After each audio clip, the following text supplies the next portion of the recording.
of our democracy in order to form a more perfect union, establish justice, ensure domestic tranquility, provide for the common defense, promote the general welfare, and secure the blessings of liberty to ourselves and to our prosperity and posterity. That is the preamble of the Constitution that President Biden and I swore an oath to uphold and defend. And that is the enduring promise of the United States of America. My fellow Americans, it is my honor to introduce a public servant with the character and fortitude to meet this moment, a leader whose life's work has been moving our nation toward that more perfect union, President Joe Biden.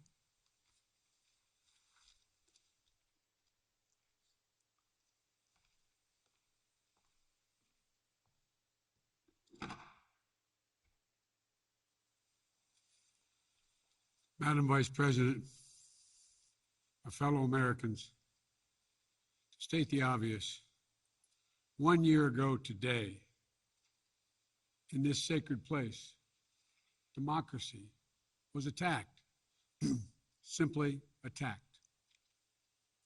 The will of the people was under assault. The Constitution, our Constitution, faced the gravest of threats.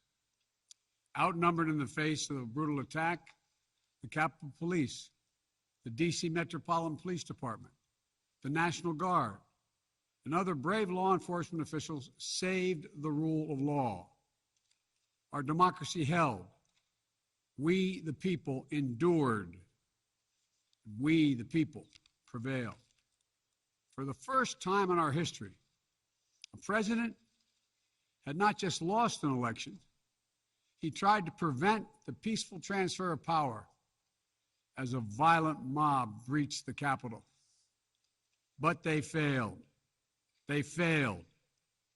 And on this day of remembrance, we must make sure that such attack never happens again. I'm speaking to you today from Statuary Hall in the United States Capitol.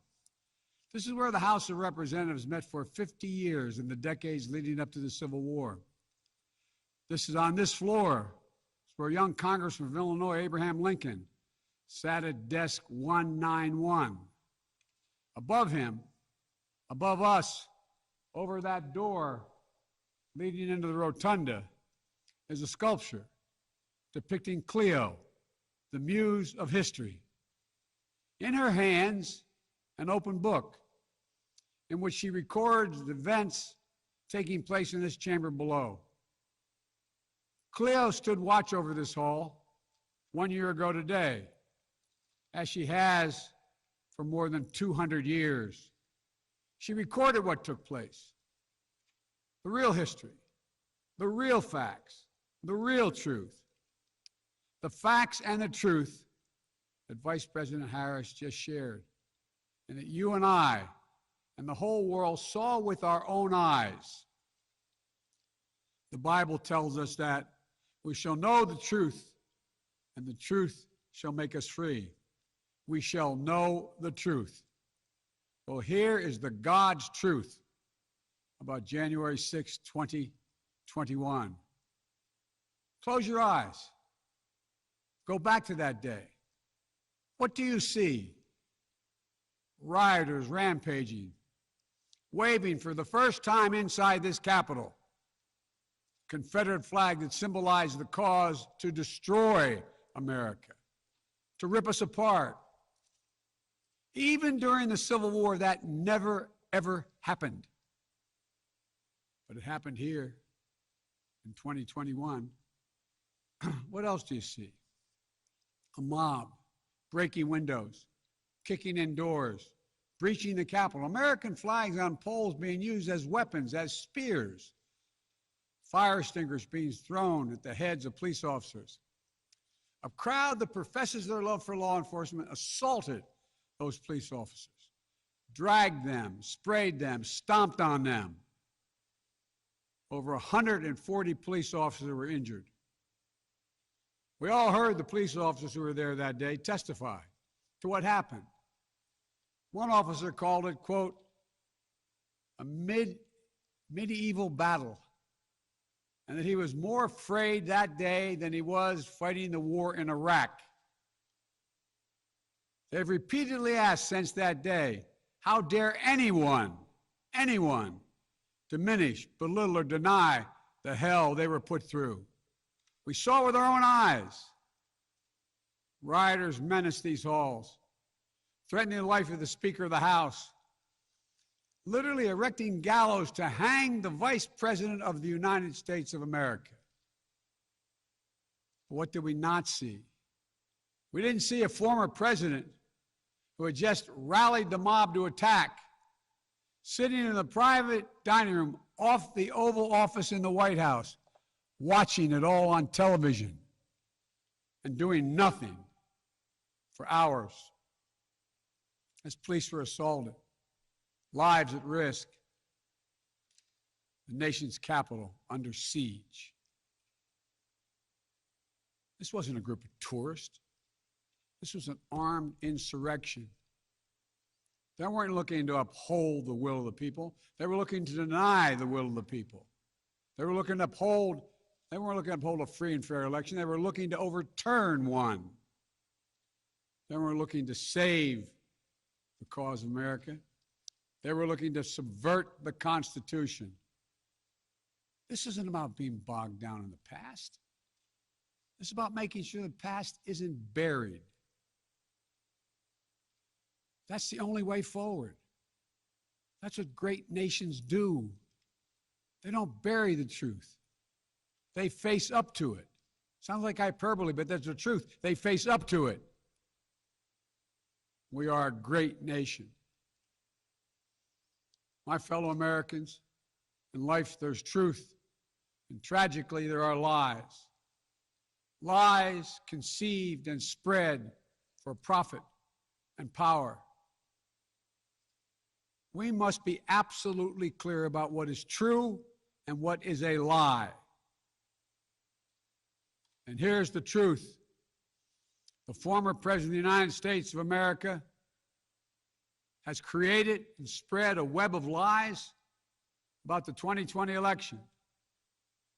He's done so because he values power over principle, because he sees his own interest as more important than his country's interest, than America's interest, and because his bruised ego matters more to him than our democracy or our Constitution. He can't accept he lost, even though that's what 93 United States senators, his own attorney general, his own vice president, governors and state officials in every battleground state have all said he lost. That's what 81 million of you did as you voted for a new way forward. He has done what no president in American history, the history of this country, has ever done. He refused to accept the results of an election and the will of the American people. While some courageous men and women in the Republican Party are standing against it, trying to uphold the principle of that party, too many others are transforming that party into something else. They seem no longer to want to be the party of Lincoln, Eisenhower, Reagan, the Bushes.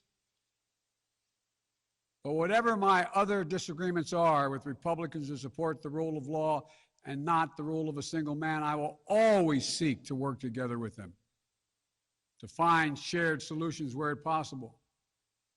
Because if we have a shared belief in democracy, then anything is possible. Anything. And so at this moment, we must decide, what kind of nation are we going to be? Are we going to be a nation that accepts political violence as a norm? Are we going to be a nation where we allow partisan election officials to overturn the legally expressed will of the people? Are we going to be a nation that lives not by the light of the truth, but in the shadow of lies. We cannot allow ourselves to be that kind of nation. The way forward is to recognize the truth and to live by it. The big lie being told by the former president and many Republicans who fear his wrath is that the insurrection in this country actually took place on Election Day, November 3rd, 2020. Think about that. Is that what you thought? Is that what you thought when you voted that day? Taking part in an insurrection? Is that what you thought you were doing? Or did you think you were carrying out your highest duty as a citizen and voting? The former president's supporters are trying to rewrite history. They want you to see Election Day as the day of insurrection. And the riot that took place here on January 6th as a true expression of the will of the people. Can you think of a more twisted way to look at this country, to look at America? I cannot. Here's the truth. The election of 2020 was the greatest demonstration of democracy in the history of this country. More of you voted in that election than have ever voted in all of American history. Over 150 million Americans went to the polls and voted that day. In a pandemic, some at great risk to their lives. They should be applauded, not attacked. Right now, in state after state, new laws are being written, not to protect the vote, but to deny it. Not only to suppress the vote, but to subvert it. Not to strengthen or protect our democracy, but because the former president lost, instead of looking at the election results from 2020 and saying they need new ideas or better ideas to win more votes, the former president and his supporters have decided the only way for them to win is to suppress your vote and subvert our elections. It's wrong. It's undemocratic. And frankly, it's un-American. The second big lie being told by the former president and his supporters is that the results of the election of 2020 can't be trusted. The truth is that no election in American history has been more closely scrutinized or more carefully counted. Every legal challenge questioning the results in every court in this country that could have been made was made and was rejected. Often rejected by Republican-appointed judges, including judges appointed by the former president himself, from state courts to the United States Supreme Court. Recounts were undertaken in state after state. Georgia counted its results 3 times, with 1 recount by hand. Phony partisan audits were undertaken long after the election in several states. None changed the results. And in some of them, the irony is the margin of victory actually grew slightly. So let's speak plainly about what happened in 2020. Even before the first ballot was cast, the former president was preemptively sowing doubt about the election results. He built his lie over months. Wasn't based on any facts. He was just looking for an excuse, a pretext, to cover for the truth. He's not just a former president. He's a defeated former president. Defeated by a margin of over 7 million of your votes in a full and free and fair election. There is simply zero proof the election results were inaccurate. In fact, in every venue where evidence had to be produced, an oath to tell the truth had to be taken, the former president failed to make his case. Just think about this.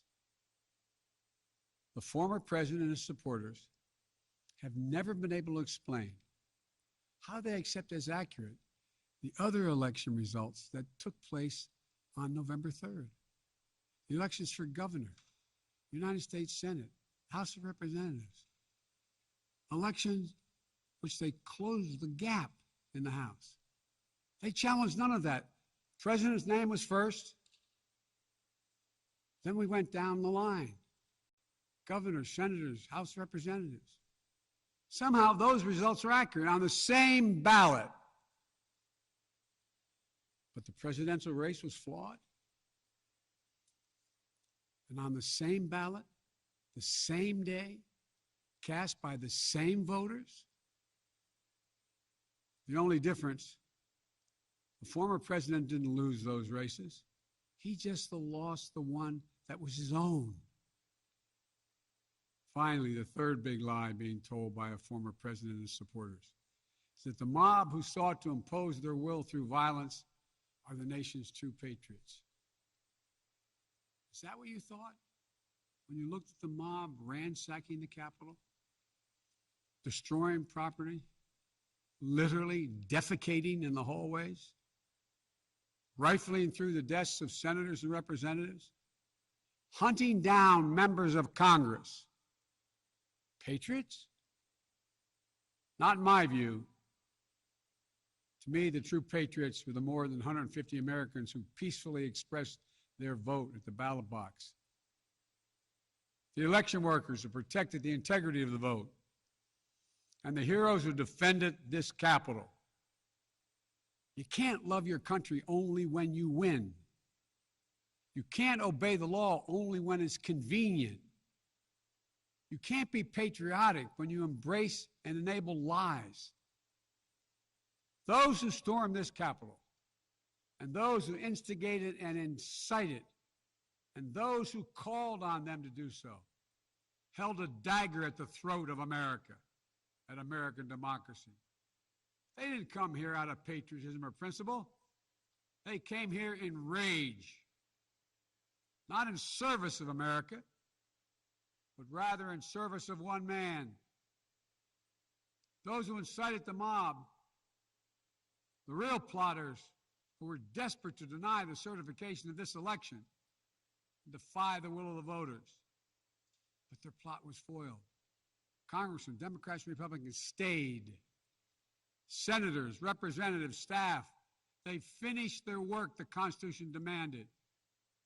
They honored their oath to defend the Constitution against all enemies, foreign and domestic.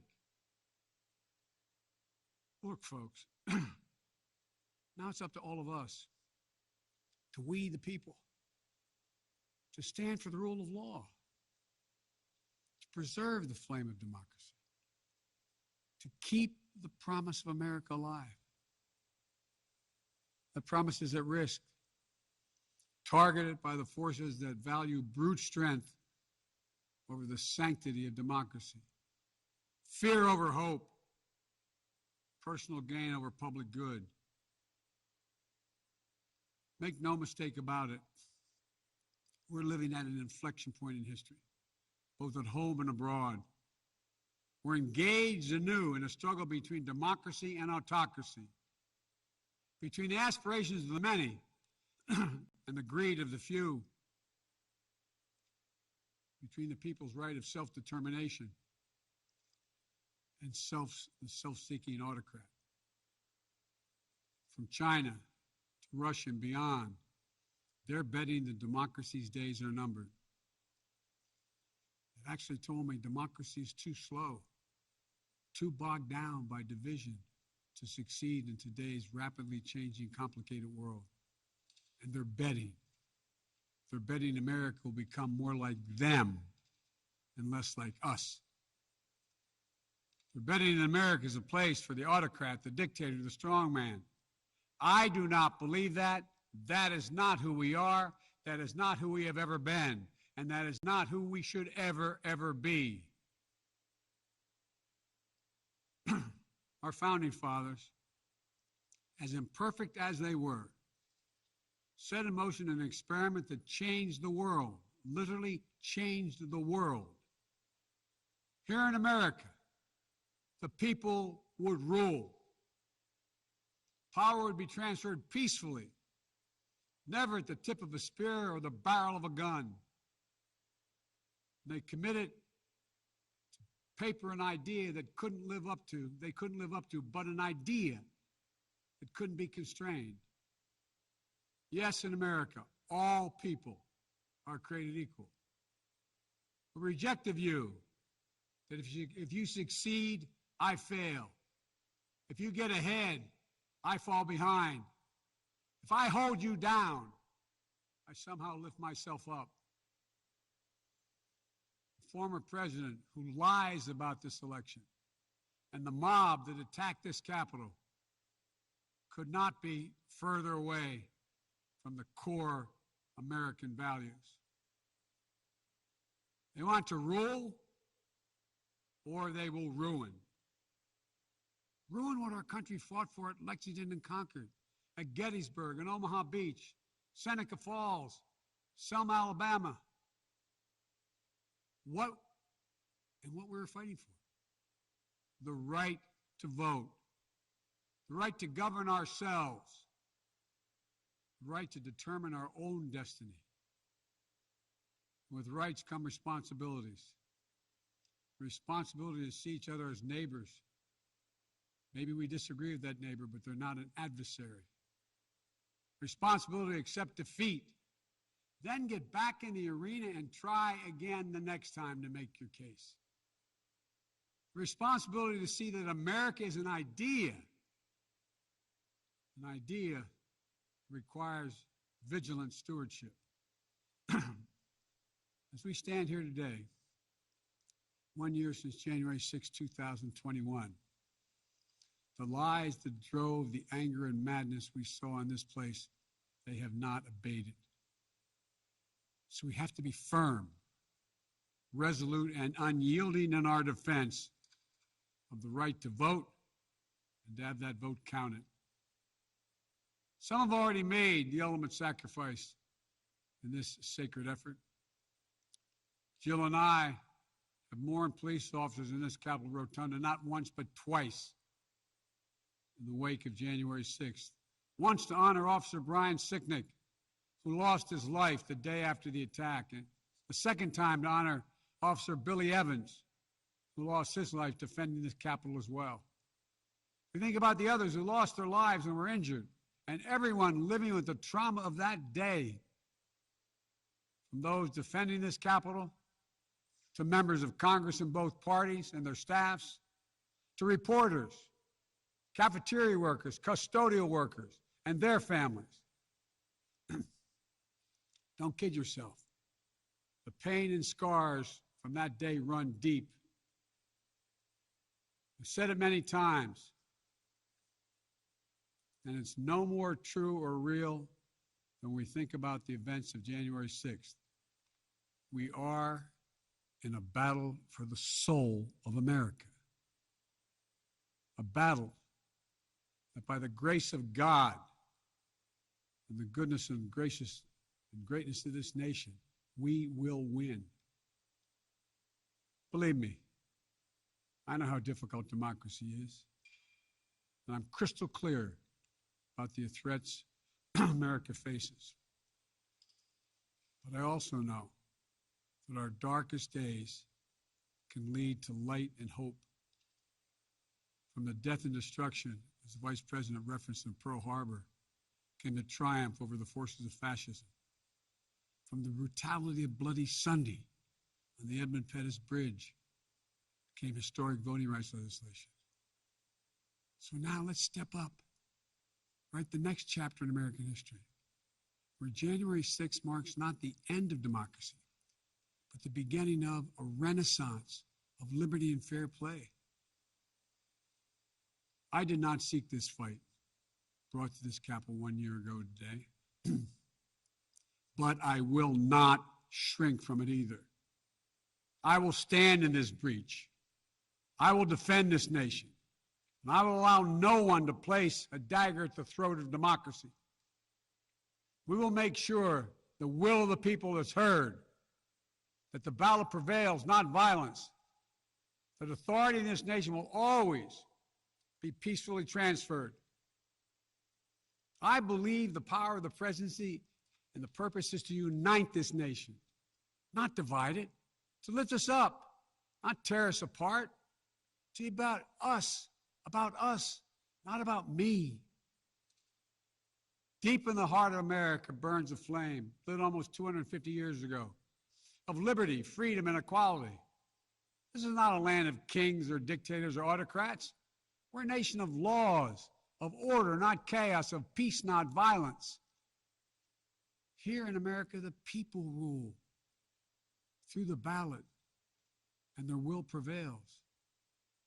So let us remember, together, we're one nation, under God, indivisible. That today, tomorrow, and forever at our best, we are the United States of America. God bless you all. May God protect our troops. And may God bless those who stand watch over our democracy.